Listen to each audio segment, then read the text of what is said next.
Josué, chapitre 11. Jabin, roi de Hastsor, ayant appris ces choses, envoya des messagers à Jobab, roi de Madon, au roi de Shimron, au roi d'Akshaph, au roi qui était au nord dans la montagne, dans la plaine au midi de Kinneret, dans la vallée, et sur les hauteurs de Dor à l'occident, aux Cananéens de l'Orient et de l'Occident, aux Amoréens, aux Étiens, aux Phéréziens, aux Jébusiens dans la montagne, et aux Éviens au pied de l'Hermon dans le pays de Mitzpa. Ils sortirent, eux et toutes leurs armées avec eux, formant un peuple innombrable comme le sable qui est au bord de la mer, et ayant des chevaux et des chars en très grande quantité. Tous ces rois fixèrent un lieu de réunion et vinrent camper ensemble près des eaux de Mérom pour combattre contre Israël. L'Éternel dit à Josué, « Ne les crains point, car demain, à ce moment-ci, je le livrerai tous frappés devant Israël.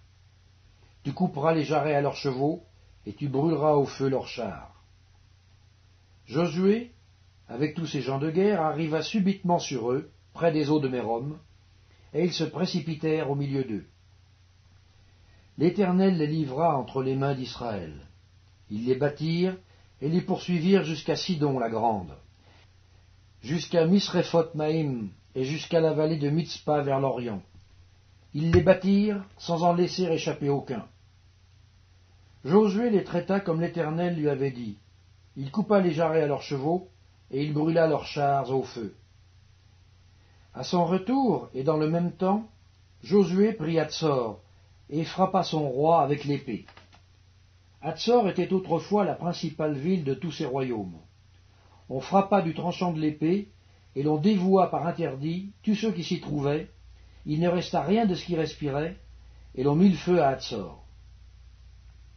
Josué prit aussi toutes les villes de ses rois et leurs rois, et il les frappa du tranchant de l'épée.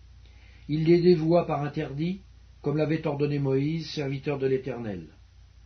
Mais Israël ne brûla aucune des villes situées sur des collines, à l'exception seulement de Hatsor, qui fut brûlée par Josué. Les enfants d'Israël gardèrent pour eux tout le butin de ces villes et le bétail. Mais ils frappèrent du tranchant de l'épée tous les hommes, jusqu'à ce qu'ils les eussent détruits, sans rien laisser de ce qui respirait. Josué exécuta les ordres de l'Éternel à Moïse, son serviteur, et de Moïse à Josué. Il ne négligea rien de tout ce que l'Éternel avait ordonné à Moïse. C'est ainsi que Josué s'empara de tout ce pays, de la montagne, de tout le Midi, de tout le pays de Gozen, de la vallée, de la plaine, de la montagne, d'Israël et de ses vallées, depuis la montagne nue qui s'élève vers Séhir, jusqu'à Baal-Gad, dans la vallée du Liban, au pied de la montagne d'Hermon. Il prit tous leurs rois, les frappa et les fit mourir.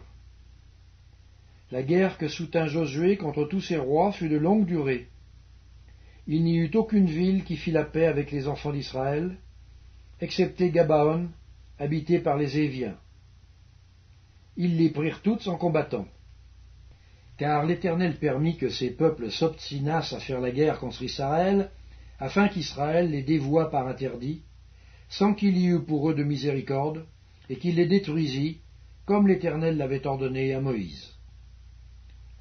Dans le même temps, Josué se mit en marche, et il extermina les Anakim de la montagne d'Hébron, de Débir, d'Anab, de toute la montagne de Juda, et de toute la montagne d'Israël.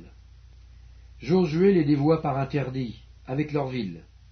Il ne resta point d'Anakim dans le pays des enfants d'Israël. Il n'en resta qu'à Gaza, à Gath et à Asdod. Josué s'empara donc de tout le pays, selon tout ce que l'Éternel avait dit à Moïse. Et Josué le donna en héritage à Israël, à chacun sa portion, d'après leurs tribus. Puis le pays fut en repos et sans guerre.